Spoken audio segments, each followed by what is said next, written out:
Yeah! Diyan ang workshop! Glass and aluminum, matibay, pulido, sigurado panalo! Mula umaga hanggang gabi tuloy ang trabaho. Sa bawat sukat at forma walang palyado. Sliding window, door na makintab, paggawa ng dyano, workshop laging pulido. Aluminum frame pulidong ginawa, kada project may puso at diskarte. Kaya mga customer laging kampante, basta't aluminum works. Dyano Workshop, maaasahan sa tibay at linis ng aming gawa. Solid ang serbisyo. Yan, good morning. Good morning mga bossing. So, ayan, dumating na yung ating in-order na Kuyot shower and cold. Yan. Hot and cold to. Shower faucet na Kuyot yung kanyang brand. Hot and cold. Yan, sa video na to, papakita ko sa inyo kung paano siya ina-assemble. Para pagka-order kayo ng ganito, may idea kayo kung paano siya i-assemble yung mga fittings niya. Yan, so bago yan, bago natin ito umpisahan, kung di pa kayo nakasubscribe, ayan, subscribe nyo na yan, then click the notification bell para lagi kayong updated sa mga lahat na natin gagawin mga video. So ito yung mga kasama niya sa sa kanyang mga box. Ayan. So ito ay stainless 304. Yan, yung kanyang brand ay Kuyot. Yan, tanggalin natin dito yung mga ano niya. Yan, ito yung pinaka-shower niya. Ito po yung kanyang fittings. Extension. Yan, paglalagay muna natin dito para makita nyo. And then, ito yung pinaka-faucet niya.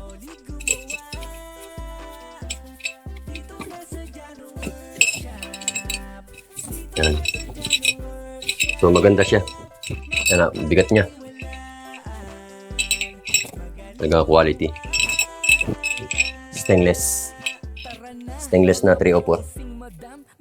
Ayan. Kuyot yung kanyang brand. Kaya quality.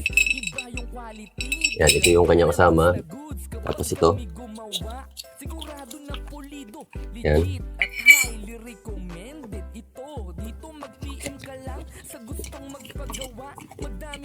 Yan, pinaka-cover niya dito yan.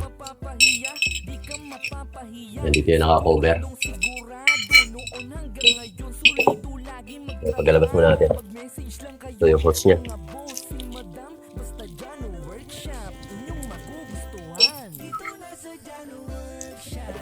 Tapos ito yung mga tornilyo. Yan, labas na natin yan dyan. Ito yung mga fittings. Tapos ito yung pinaka-shower niya. Ito yung shower na maliit. Tapos ito yung pinaka-shower na malaki. Yan, i-arrange lang natin. Para makita nyo yung mga parts niya. Para pagka in-assemble nyo, alam nyo na kung paano siya i-assemble. Kung magpa-plan kayo bumili. Ayan.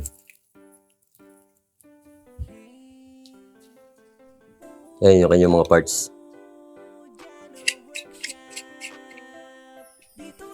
Ayan. Ito yung pinaka-tube niya. Pataas. Ayan, pagkutuloy natin yan. Kasi ito yung mga ibang parts. Ito yung mga kasama niya. Ayan. Tapos may kasama rin siya rito ng ganito, extension para sa alignment. Paglalagay natin sa pagka-install sa wall. So umpisa natin na i-assemble. Start na natin na i-assemble. So ito. So kailangan natin dito ito yung tube niya. Ito yung pinaka-tube. Ilalagay natin yan dito. Yan. itong tube na to, tapos itong pinaka gripo niya. Ilagay natin yan dito.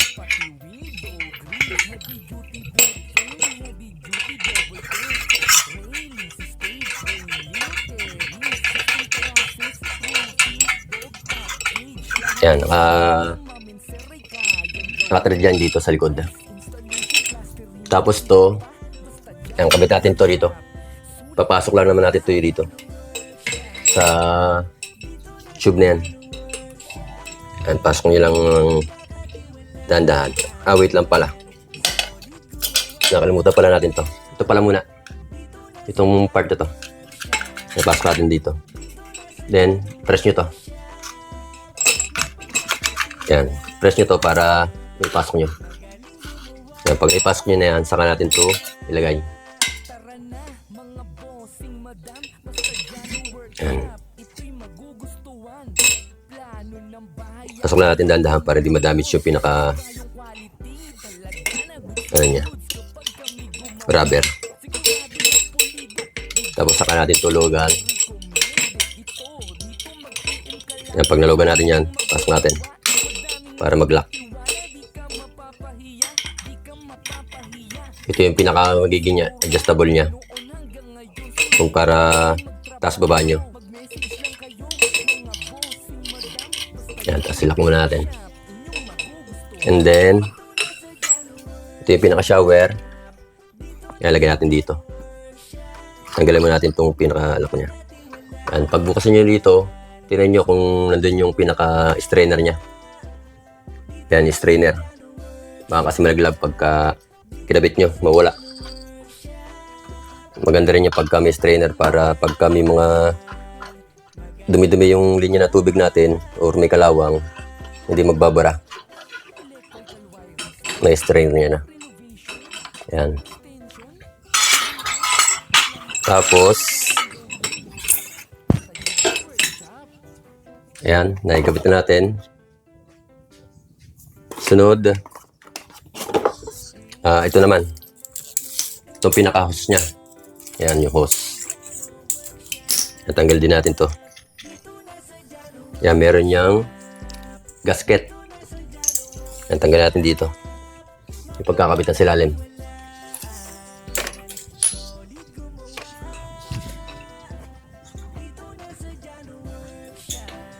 Yan.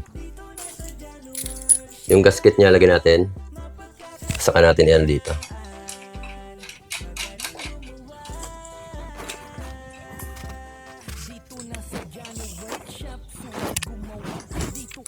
Yan, tapos buksan natin to. May gasket din yan. Ilagay natin dito sa maliit na shower niya. Madali lang itong i-assemble. Sa una lang may hirap kasi wala kasi siyang kasamang user manual. Yan. Ito, dito ito nang kakabit. Yan.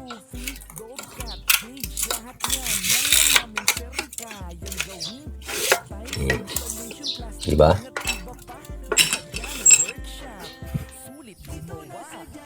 Yan. Tapos to, may kasama tong naka-offset na coupling. Ayan. So dito to sa likod. Ayan, dito yan sa likod. Tapos may strainer din yan. Ito na yung kakabit natin sa bowling. May nakalagay dun na ganito. Pag may naka-install. So dapat may naka-install sa yung ganito sa wall na para sa hot and cold. Yung isa galing sa cold na tubig sa ating linya ng nawasa. Tapos dito, ito yung ating pinaka hot natin yung isa para papunta naman doon sa water heater. So ayan, hindi pa kasi natin pero papakita ko sa inyo pagka kinabit na natin to sa wall para kitang-kita nyo. Yan yung niya, strainer. Yan, strainer. Jadi, halimbawa, ito yung nakakapit na sa wall. Yan. Kakabit mo natin yung pinaka-extension niya na offset.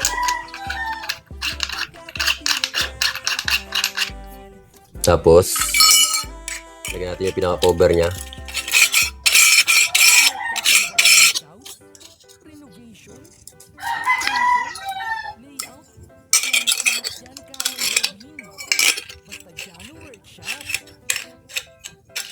Baliktad pala, baliktad. Kasi ginakaganon niya sa wall eh.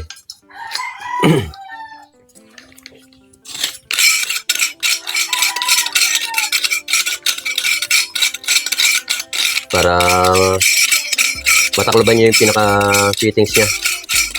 Para hindi ito kita. Para magandang tingnan. Ito yung pantakot sa papunta sa tiles.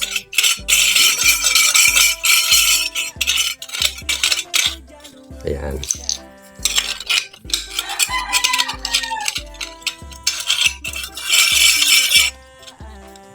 Yan. Yan, nakaganyan sa wall.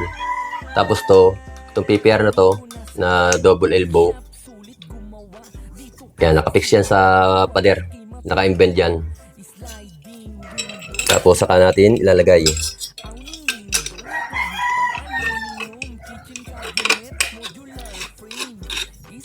Yan. I-thread nyo lang naman yan. May thread naman yan. Kaya hindi kayo mahihirapan.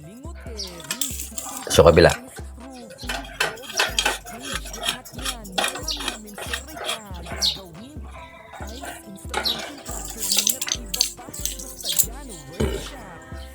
Okay na. Pakadali lang mag-assemble. Sa una lang mahirap kasi walang user manual. So, ayan. Pakita ko sa inyo. Ito yung fitting sa naka-embed sa wall natin. Nanggaling ng hot and cold. Tapos itong fittings na ito yung pang-fix sa wall. Ito, saka natin ito ilalagay pagka magkakabit na tayo sa pinaka-wall niya. Ayan. Yan, dito naman yan. Ito yung nakalan dito. Tapos itutok sa walling or sa wall ng tiles nyo. Yung pinaka-bracket niya dito para hindi kakalog-kalog to.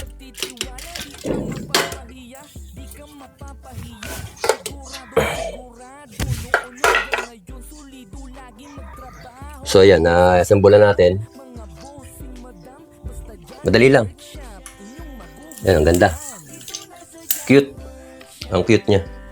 Kaya pala ang brand ito ay Cute. Cute. Kasi ang ganda niya. Sulit yung pera nyo. Ayan. Cute. Yung brand niya.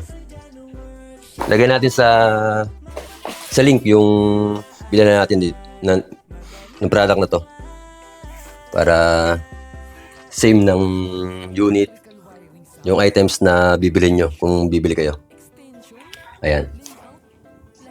Maganda. Pati yung pagka-stainless niya, makapal.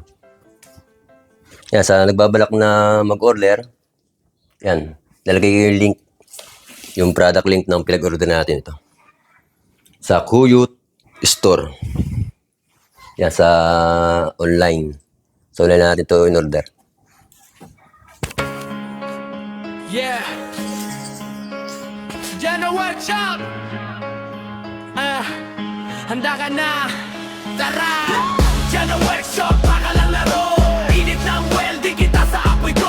Process, roofing, lahat kontrolado. Grills at get solid, sigurado. Init ng apoy, bakal tinutunaw sa bawat galaw ko. Kalidad sumisigaw, walang atras, ang traprahoy, dire-diretso. Kahit mabigat, binubuhat ko